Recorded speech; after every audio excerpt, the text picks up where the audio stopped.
Get ready for adventure. Islands of it, man. From the studios to Volcano Bay, this is the Universal Joint, a podcast devoted to all things Universal, with your host, Jim Hill and Dustin Fuhs. Welcome to the Universal Joint podcast. I'm entertainment writer Jim Hill, and while we now have the answer to the $71 billion question, which was whether or not Comcast would be able to wrestle 20th Century Fox away from the Walt Disney Company, there's still lots of things to discuss about this corporate acquisition and what the fallout might be for the Universal Parks and Resorts, not to mention Universal Pictures, which is why I now want to bring in the Jim Hill Media Podcast Network's resident expert when it comes to all things Universal, and that's Dustin Fuhs.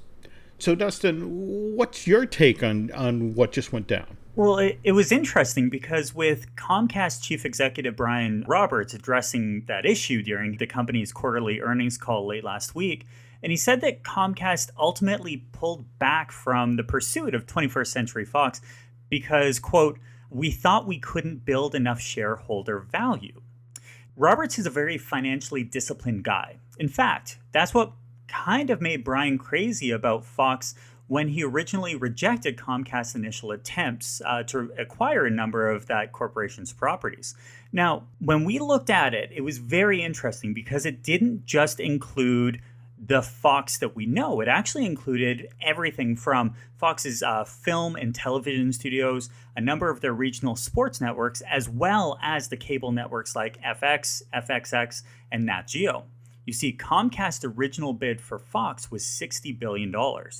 Now, put that towards what Disney's original bid for Fox, which was $52.4 billion, it's actually $7 billion more. But according to what executives Fox have been saying, one of the main reasons the 20th Century Fox accepted Disney's bid of $52.4 billion over the $60 billion Comcast was putting up was that Fox felt that Disney would have an easier time when it came to, a regulatory approval of this acquisition, right? Yeah, and Fox was worried about that. If they tried to get in bed with Comcast, they'd actually open themselves up to all sorts of antitrust issues. But as far as what Brian Roberts was concerned, and I'm quoting now from what he told investment analysts during last week's earnings call, in the case of Fox, it was a unique opportunity. We thought it was mostly about an international expansion opportunity, which is why on June 13th of this year, Comcast came back to the table with their $65 billion all-cash bid for 21st Century Fox. Which is, if I understand it correctly, really ticked off Bob Iger. Because in order to come out on top here, he then had to sweeten the deal to $71.3 billion? Just in case you're wondering, the difference between the $52.4 billion that Disney originally offered for Fox and the $71.3 billion sweetened deal that Iger had to put together in order to beat the $65 billion that Brian Roberts had offered, that's $18.9 billion, which 23 years ago this week, the Walt Disney Company paid $19 billion for Capital Cities ABC Inc., which was what really got Disney started on the road to becoming this ridiculously vertically integrated mega company that we know today. Yeah, but if we're talking about inflation, that's $18 billion in 1995 dollars that would actually be worth about $29.7 billion in today's dollars. But you know what I'm saying here? I mean, if you took the $7.4 billion that Walt Disney Company paid for Pixar back in January of 2006, and then you added the $4 billion that Disney spent back in August of 2009 to acquire Marvel Entertainment, and then the $4.1 billion that Disney spent back in October of 2012 to acquire Lucasfilm. While we're at it, let's throw in the $500 million that Disney spent on Maker Studios in March of 2014, and the $1.6 billion that Disney spent a year ago this month to acquire BAMTech Media. And just because I'm a Muppet fan, let's throw in that $75 million that Disney spent to acquire Kermit & Company back in February 2004. That's still only $17.675 billion, which is still $1.225 billion short of this $18.9 billion that Iger had to ultimately raise Disney's bid by in order to make sure that Comcast didn't wind up with Fox's movie and television assets. Now, of that, when you went through that list of things that Disney had purchased, the 7.4, the 4, the 4.1, the 500 million, what of that, in your opinion, was the best acquisition looking back on it? Was it Pixar? Was it Marvel? It's still too early, in my opinion, for Lucasfilm. We're still just starting that, but I'd love to get your opinion on that. If they hadn't bought Pixar, I don't know as they would have been able to turn around Walt Disney Animation Studios, or for that matter, we wouldn't have seen what's going on in the parks right now, what with things like Pixar Pier or Toy Story Land or that sort of thing. But even so, we are talking crazy, crazy money here, which took years. I mean, that purchase was 2006, and only just recently has Disney gotten to the point where, if you look at the books, they actually, with the release of Coco, finally recovered that $7 billion. So we look at this, the fact that Comcast and Fox, which kind of by now means Disney, are still in a bidding war for the European pay TV giant Sky. Now, a lot of people in North America may not know Sky, but Sky is huge business in the worldwide market. And when you're looking at it, Comcast currently still has the highest bid, just $34 billion. Now, does that mean that Disney and Fox are going to just stick on the sidelines? I don't think so. There's a really good chance, and it's expected within the community, that they're going to drive up the price of Sky even higher by putting together another bid in the not-so-distant future. I have heard from a friend in the Team Disney Burbank building that there was supposedly this back-channel conversation with Comcast, one that I'm sure will interest Marvel fans. The way I heard it, if Comcast will agree to let the master licensing agreement that Marvel Entertainment Group signed with MCA Inc., that's used to be the parent company of Universal Parks and Resorts, that they signed this deal back in March of 1994. Anyway, if they let this master licensing deal sunset, as in finally come to a close after a set number of years, to be determined at some later date, the Walt Disney Company, in much the same way that Comcast on July 19th of this year released a statement that said that Comcast does not intend to pursue further the acquisition of the 20th Century Fox assets and will instead focus on our recommended offer for Sky. Well, what Disney would supposedly do is release a statement that says it is abandoning its pursuit of Sky, which would then clear the way for Comcast to acquire that European pay television giant. Which, given that Bloomberg reported earlier this week that the Walt Disney Company is reportedly in talks with Turner Broadcasting to buy back the television rights to those 10 Star Wars films that it sold to Turner back in September of 2016, that $200 million deal reportedly gave TNT and TBS exclusive broadcast rights to the original trilogy and the prequels, Force Awakens, Last Jedi, Rogue One, and Solo, all the way through till 2024. Only now, Disney wants to buy all of those Star Wars movies back so they can get everything under one roof, so that it's all ready for when Disney starts the streaming services that's supposed to go live in 2019. I would feel a whole lot better if I had some additional sources for this story. So let's go back to Universal Parks and Resorts. So does this mean that they may get rid of their theme park rights to the Marvel characters in Islands of Adventure and their other locations? Like, they did just open recently a new boutique on Marvel Superhero Island that when Jill and I were down in Florida in April, we had some great photos inside of it. So much stuff in there, but it was new. And they had merchandise that was very appealing for the market that goes to Islands of Adventure. So I don't quite know. It was very interesting to see that store come out within this timetable.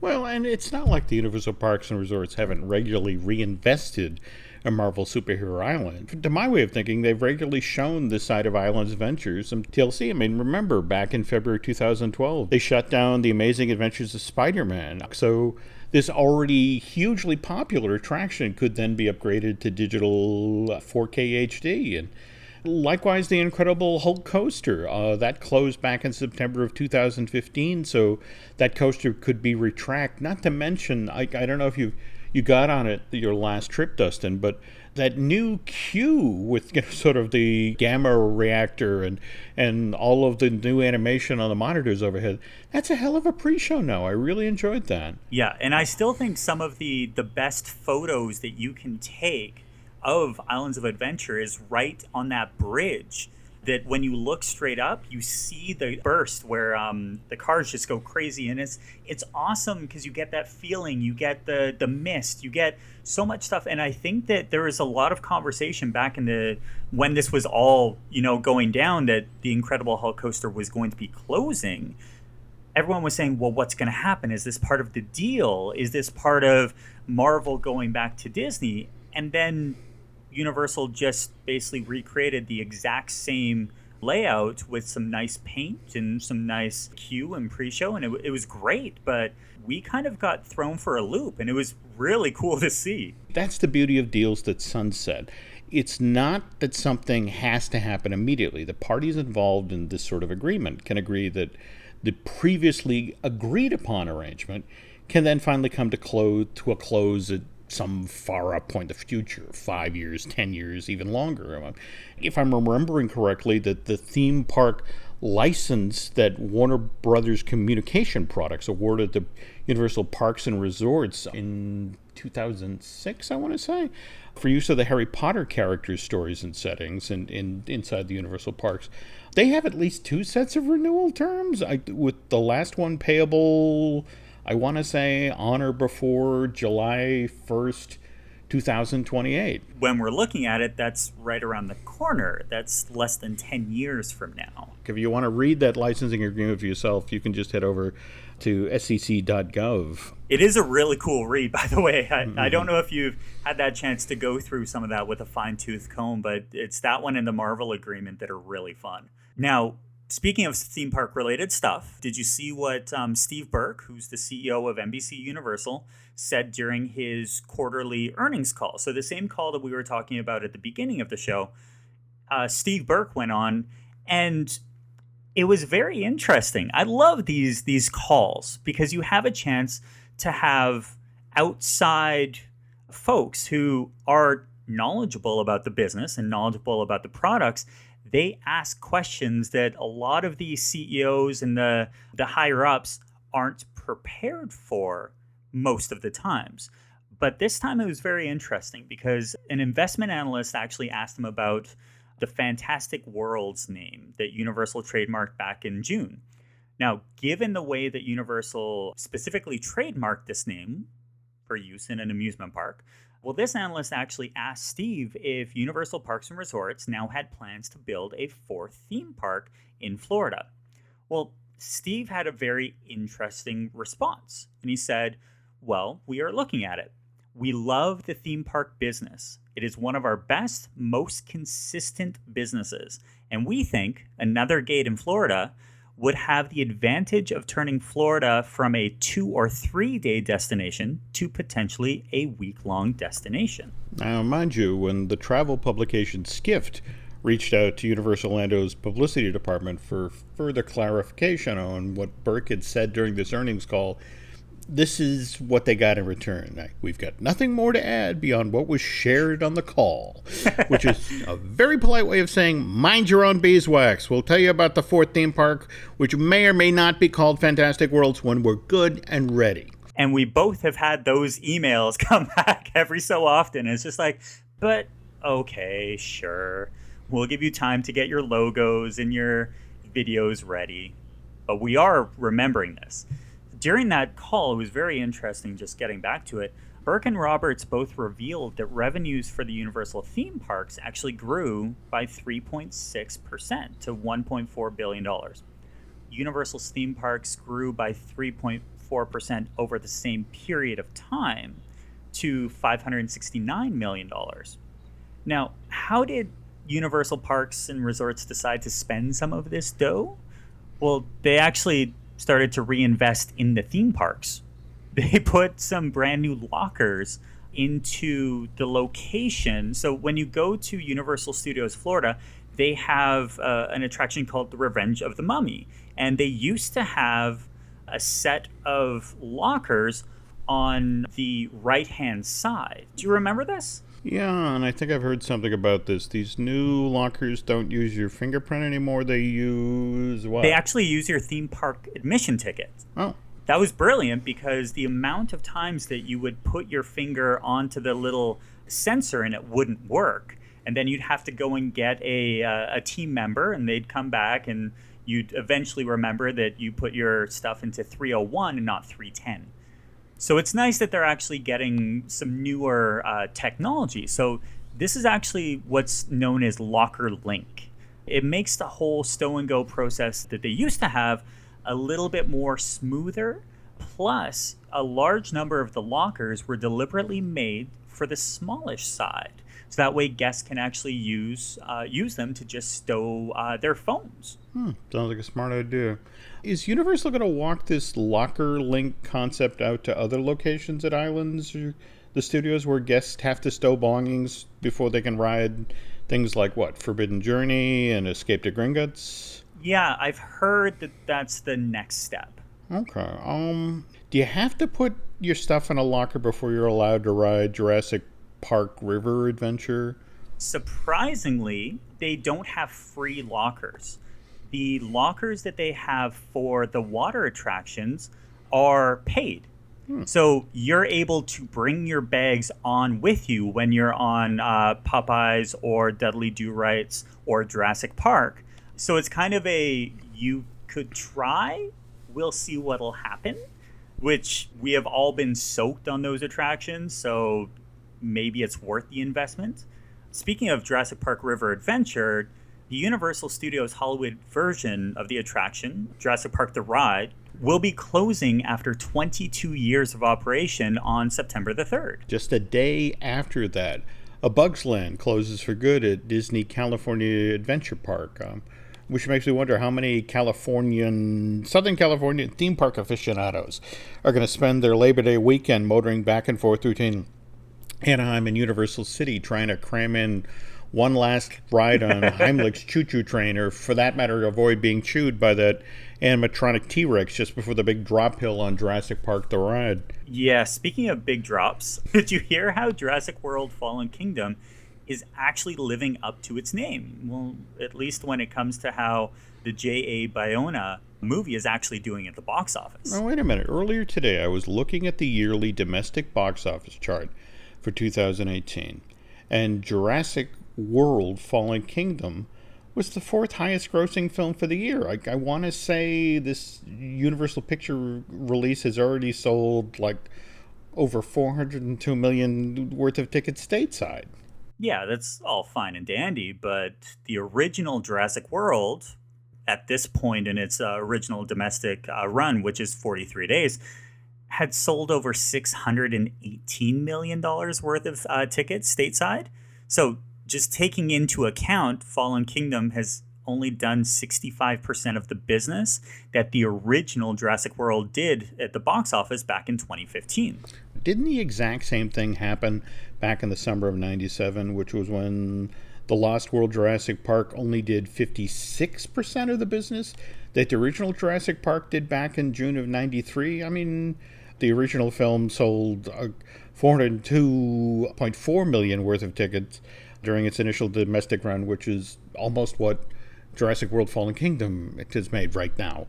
Whereas The Lost World only sold 229 million worth of tickets when it was released stateside in May of 1997. But when you're looking at The Lost World versus original Jurassic Park debate, numbers only tell half the story. And I really love the fact that with these new franchises, the fact that we're getting a double franchise in Jurassic Park, with Jurassic Park, Jurassic World kind of going head to head, I don't know if we can compare one to the other. It's two completely different mindsets, and the media has changed so much between June of 93 when the original Jurassic Park came in and just recently the Jurassic World. I don't know if it's comparable, but we'll definitely try. All right. Well, speaking of film franchises that Universal Pictures has brought into its theme parks, Dustin and I are going to act on a listener's question and talk about how the Fast and Furious films and how they were translated in the Universal theme parks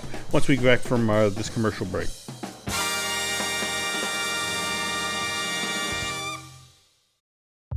This episode is brought to you by Progressive Insurance.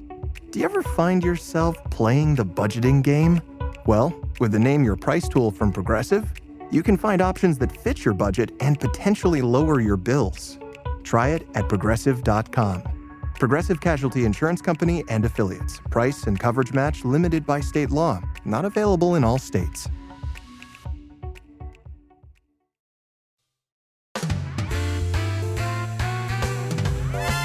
And we're back. A Universal Joint listener that I'm calling Disgruntled Dave wrote in to say, I don't get why Universal Orlando keeps insisting on shoving the Fast and Furious franchise down theme park goers' throats. First they opened that snooze of a supercharged attraction earlier this year. Then Universal Studios Hollywood devotes a big chunk of its brand new Cinematic Celebration Lagoon show to that aged film franchise, which is, up to 8 installments now? Why waste that much real estate and bandwidth on the Fast and the Furious, which is clearly a film franchise that's run out of gas? Dave, I think the folks at Universal Pictures might disagree with your assessment of the Fast and Furious film franchise. If we're strictly going by ticket sales, this series of action films, which only the Wizarding World and Transformer film franchises have earned more at the box office. I'm talking about the 8 Harry Potter movies, which earned $7.7 billion worldwide total, as well as the first Fantastic Beast movie, which sold $814 million worth of tickets.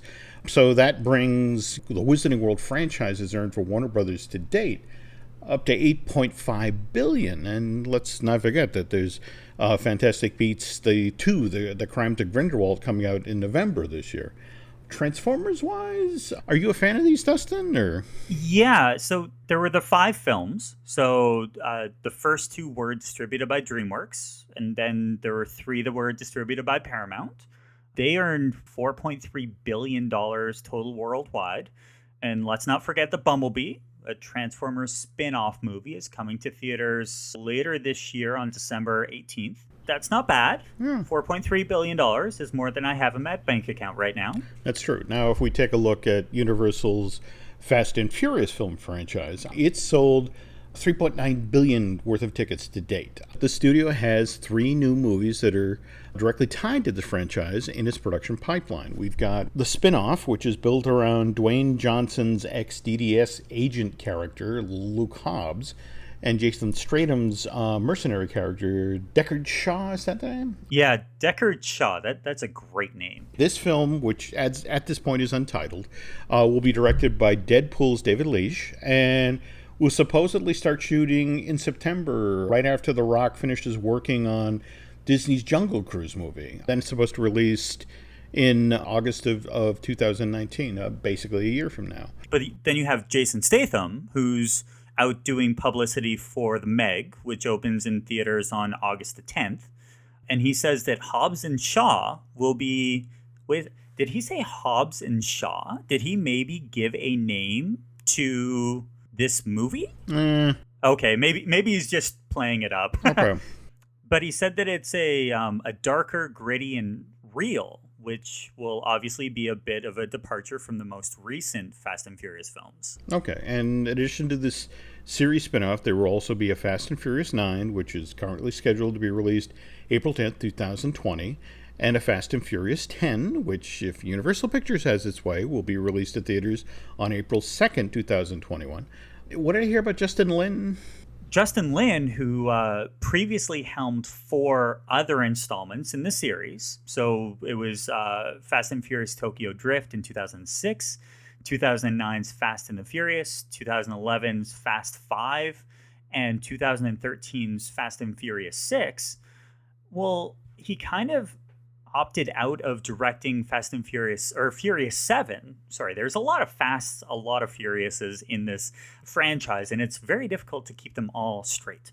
But Lin had the chance to helm the third installment, the Paramount's reboot of the Star Trek film series, Star Trek Beyond. And that was released back in theater, July of 2016. It seems like forever ago. Yeah, and just to be clear here, this wasn't the original plan for Universal's Fast and Furious franchise. Back in February of 2016, the studio announced that Fast and Furious 9 would be opening in theaters on April 19th, 2019. But then the eighth film in the series, The Fate of the Furious, opened in theaters in April of 2017, and moviegoers were so taken with Hobbs and Shaw's antics from that film that the producers then began talking about spinning off these characters for their own series of films, which I understand didn't necessarily make Tyrese Gibson happy. Tyrese was one of the original faces of the Fast and Furious films. He was featured in 5 of them and had a really prominent role and was actually one of the faces, which is why when he took to social media in September to complain, honestly, pretty loud and fairly long about what he saw The Rock, Dwayne Johnson's screwing up a very good thing, what he saw for the rest of the franchise's cast. Now, it was a very public belly aching, which we don't see a lot of, but when it happens, it does take some managing to figure out exactly why and what's going to happen. But that didn't deter The Rock or studio management, which is why on October the 4th of 2017, Universal Pictures announced that it would be delaying Fast and Furious 9's release to theaters. Now, if I remember, this caused all sorts of speculation out in Hollywood. People were wondering, does this have anything to do with the Fate of the Furious having not sold nearly as many tickets as Furious 7 did? Which is true. Furious 7, which was released to theaters in April of 2015, earned $353 million during its domestic run, $1.16 billion overseas, for a worldwide box office of $1.51 billion. Whereas Fate of the Furious, which was released to theaters in April of last year, only sold $226 million worth of tickets during its domestic run, which was just 64% of the business that Furious 7 had done stateside 2 years previous. And likewise, Fate of the Furious also saw a slight drop in ticket sales overseas. It only did 86% of the business that Furious 7 had done internationally. When you factor in, because whatever a film makes, that's one number, but you have to factor in the fact that these pictures cost a lot of money. And when you're looking at some of these actors that command massive contracts like The Rock, Vin Diesel, and Tyrese, it takes a lot of dollars to get all that together. So when Furious 7 came out, it actually cost Universal Pictures $190 million to make. And then with the Fate of the Furious, it reportedly cost the studios $250 million to make. Well, that 30% jump in production costs, coupled with Furious 8's 35% drop in domestic ticket sales, didn't exactly scream that all things are going just fine with this franchise, especially in the uppermost level of Universal Pictures management, where honestly, Furious 7 and Fate of the Furious, that's just another spot on the Excel spreadsheet. If you compare how Fate of the Furious did back in spring of 2017 with how Fast and Furious 6 did back in May of 2013, then things look far rosier for 8. Because Fast and Furious 6 did $238 million during its entire domestic run, which is really within spitting distance of what Fate of the Furious made stateside April of last year. And if you compare the $550 million that Fast and the Furious 6 made internationally versus the $1.16 billion for Fate of the Furious, what it did overseas. I mean, even when you factor in the production costs, the 8th film in the series was a far bigger earner overall for Universal Pictures than the 6th installment of the series was. Absolutely. The big thing, and when you talk to a lot of folks in Hollywood, they'll tell you the real reason that Furious 7 was the top earner in this series that most moviegoers were actually curious. They wanted to see how Universal Pictures was going to handle Paul Walker's death. The shooting of Fast and Furious 6 was already underway in the fall of 2013 when the actor was tragically killed in a single car accident on November 30th of that year. Getting back now to Universal Pictures' decision to effectively spin Fast and Furious's Luke Hobbs and Deckard Shaw characters off into their own series, my understanding is there may be another reason other than the obvious one here, which was to increase the number of coins that were going to pour directly into Comcast coffers. And you're the big Vin Diesel, Dwayne Johnson fan. Dustin, why don't you tell this story? Back in August of 2016, which was just as production of Fast and Furious 8 was wrapping up, Dwayne Johnson took to social media to complain about his coworkers. To be specific, The Rock posted on Instagram that he had zero tolerance for candy asses. That's funny. That's hilarious because as The Rock, that was his catchphrase. Candy asses. It is what it is. But no one knew who The Rock was complaining about. TMZ did a little searching and it was revealed that it was Vin Diesel. So the face and the star of the Fast and Furious franchise. Supposedly, after wasting far too much time on set waiting for Diesel to finally get his ass in gear, Johnson decided to go public with what he saw as his co-star's lazy, lackadaisical attitude towards work. Now, once the behind-the-scenes stuff started showing up online, Universal Pictures execs reportedly arranged for a secret meeting. This is great that it's a secret meeting that is publicized. I always find that funny. Between Vin and Dwayne. It wasn't secret. We know about it. We could possibly even pinpoint exactly where it happened because they both have Instagram accounts. But come August 10th of that year, as production of Fate of the Furious was officially winding down, Johnson officially declared that his feud with Vin Diesel was now over. And in a second post to Instagram, The Rock said, "Family is going to have differences of opinion, and conflict can be a good thing." Now, when it's followed by a great resolution. I was raised on a healthy conflict and welcome it. Like any family, we get better from it. Do you really think this was a good idea, Jim? See, it sounds like a professional way to sort of put a cap on things and move on. So did they move on? Yeah, they cashed their checks. And then everything was fine. And then Vin Diesel decided to post on social media because that helps everything. And he said, "Give me a second and I will tell you everything." Everything. That's hilarious. Because when it comes down to it, senior management at Universal Pictures had to intervene.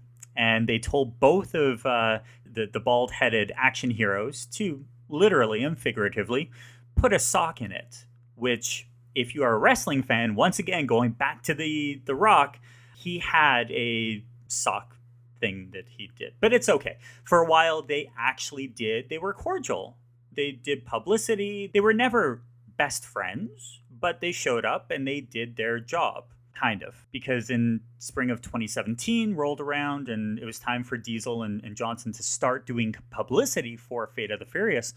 Vin just couldn't help himself. When he was being interviewed by USA Today and was asked about what happened with The Rock, Diesel said, "I think some things have been blown out of proportion. I don't think that was Dwayne's intention. I know how he appreciates how much I work this franchise." The ripple effect from that continues on, as I understand it. April of this year, when The Rock is out doing publicity for Rampage, he flat out told reporters that he may not return for Fast and Furious 9 or Fast and Furious 10. That for this particular period of time, it made more sense for him to concentrate on the movie that he and Stratham or the spinoff that they're making, that try to make that the best possible movie, which may not be a bad thing. I mean, if you disregard his cameo at the very end of Tokyo Drift, Diesel basically sat out the second and third installments of the Fast and Furious film franchise, and that seemed to make Universal Picture fans of this series cheer all the louder when Vin's, Dominic Turturro character came back on the canvas for Fast and Furious 4. So maybe keeping Luke Hobbs off screen for Fast and Furious 9 and 10 might be a smart play in the long run. After all, what is the old saying? How can I miss you if you won't go away? Oh, it's so true. It's actually interesting hearing some of these, some of the theories, not conspiracy, but, educated guesses that are making the rounds right now as to why Dwayne's most recent film, Skyscraper, which was released by Universal Pictures back on July 13th of this year, hasn't been doing all that well at the domestic box office. To date, it's only grossed $62.5 million stateside. And honestly, I haven't seen it. Jim, have you seen it? On advice of counsel, I'm not answering that. I'll take that as a maybe. But you have to compare that to the $99.3 million that Rampage earned to date since that Dwayne Johnson movie was released domestically back on April 13th of this year. But he also has another movie that he was involved with, the $404 million Jumanji Welcome to the Jungle, which when you're looking at Jumanji, when that came back, everyone was worried about, well, it's not the first one. It's not the original cast. Well, it seemed to do pretty well. Can you compare the three? I don't know. If you look at how these Dwayne Johnson films, these three films did overseas, you can pick up on a similar sort of pattern. Jumanji, huge hit overseas, made $577 million internationally. Rampage, on the other hand, made $326 million, sold that many tickets overseas. And Skyscraper, and again, to date, it's only sold $196 million worth of tickets overseas. Now, this Universal Picture release has yet to open in several important international territories, which will no doubt add to international overseas box office. But if you talk to industry insiders, what they seem to think happened here is, well, they point to Amazon Videos and iTunes, how they made the digital HD version of Jumanji, Welcome to the Jungle, available for purchase on March 6th of this year. And when the Blu-ray and DVD version of Jumanji, Welcome to the Jungle, hit store shelves on March 20th, well, that was just 3 weeks and change before Rampage arrived in theaters. And when you're looking at it, in today's day and age, Blu-ray and DVD, that may not make up a huge segment of the sales as it did 10, 15 years ago, but it's still a very large segment of the population who still want to have that physical DVD or physical Blu-ray in their hand. And face it, we only have so much money in our wallets, so it's you have to, when you're making those sorts of entertainment choices, do you pay for the digital download, do you pay for the Blu-ray, or do you go to see something at theaters? And wait, it gets worse, because Amazon Video and iTunes made the digital version of Rampage available for purchase on June 26th of this year. Blu-ray hit store shelves on July 17th, which was just 3 days before Skyscraper opened in theaters. So in short, when you factor in the digital downloads, the Blu-rays, the DVD versions of Dwayne's earlier movies, there's some serious concern that, you're right, it doesn't make up as big a market segment perhaps as it once did, but it still managed to cannibalize the potential domestic box office of The Rock's most recent theatrical releases. Absolutely. And when I was running a Blockbuster back in the day, we would have every week you'd have a video come out, and we'd get them on the release would be on a Tuesday, and it was very interesting that you wouldn't see the same headliner released in back-to-back weeks, because you wanted to build up the anticipation of these stars. So you wouldn't see a Tom Cruise movie followed by a Tom Cruise movie. You would see a Rock followed by another, usually a different style of movie being the headliner. And then a couple of weeks later, you would see another style like that. Which is why, if I were an executive at the Walt Disney Studios, this whole situation would greatly concern me. After all, they currently have their Jungle Cruise movie, which stars Dwayne Johnson and Emily Blunt, scheduled to come out on October 11, 2019, whereas Universal Pictures has this Hobbs and Shaw Fast and Furious spinoff that Dustin and I have been talking about repeatedly in this part of the Universal joint. That's scheduled to come out on August 2nd, 2019. So just 10 weeks separate the domestic release dates of these two starring Dwayne Johnson projects. And if you go by what's been going on recently with Universal Studios Home Entertainment and their release pattern, which has the Amazon Video and iTunes making the digital HD version of, take for example, one of their big pictures for this year, 50 Shades Freed. That was available just 10 weeks after that Universal Pictures production was released theatrically. And on the other hand, if you look ahead to what Universal Studios Home Entertainment is currently planning on doing with Jurassic World Fallen Kingdom, in that case, the Amazon Video and iTunes digital HD version, that's out just 11 weeks after this Jurassic World sequel first bout in theater stateside. So that suggests just days after Disney's Jungle Cruise makes its domestic debut, Dwayne Johnson fans are going to have to make kind of an interesting financial choice. Do they purchase the digital HD version of The Rock's Fast and Furious spinoff, Hobbs and Shaw? Or do they buy a ticket to Disney's Jungle Cruise movie? Those are very different movies. And when you are a Rock fan, you will probably end up seeing both of them. But I don't know how much money you will be spending before it comes out. And all of this does tie into the original conversation, which was why? And it's a dollars thing. The more that a movie makes in theaters, the more passion that the creative folks will be able to bring in. If a movie does incredibly well at the box office, people want to pick up the Blu-ray. They want to pick up the DVD. Or for that matter, the Targets, the Walmarts of the world will give it better positioning, inside the stores. I mean, there's a genuine ripple effect here. How much overlap will there be between, say, the crowd that turns out for Hobbs and Shaw? It's really based on what Jason Statham has been saying. That sounds to be more of a hardcore action adventure movie. And whereas Jungle Cruise, Disney is really hoping that this will be their next Pirates of the Caribbean. They want this first film to become a series, but a series of family-friendly adventure, fantasy comedy elements. And if that's what you were really shooting for, why would you hire Jean Collet-Serra to direct this movie? I mean, he did that.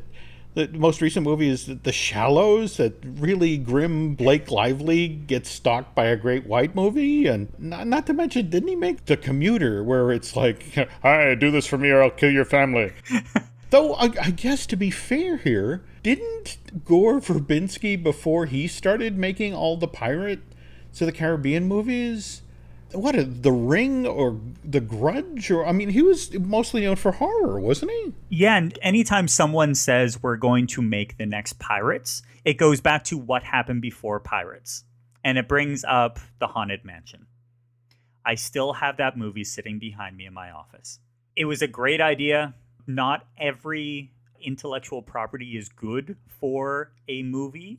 This could be one of them. But, given the fact that something like Fast and the Furious, that franchise has already poured $3.7 billion into Comcast's bank account, that Universal Pictures has 3 additional installments of this series, 2 direct sequels and 1 spinoff in active development right now. That's kind of why, and I love the name Disgruntled Dave, that was great, why Universal Creative and Universal Entertainment saw fit to build a Fast and Furious supercharged attraction, as well as the segment that features footage from Fast and Furious films into the new cinematic celebration that's currently going on at Universal Studios Florida. It's not like the parks didn't already have a Fast and Furious attraction. I mean, how many people out there remember taking the Universal Studios Hollywood Tram Tour, where they had the Tokyo Drift vignette? Like, I think it debuted back in June of 2006. It was kind of weird. It was these 2 faux drift racers that after fire and explosion and some CO2 smoke, then began dancing at the end of these robotic arms. And now what's kind of interesting is these very same robotic arms are the ones that maneuver all of the flying benches through Hogwarts Castle. Yeah, it was the first KUKA arm. There you go. So you had the KUKA arm that first went in, I think it was the Seas with Nemo at Epcot.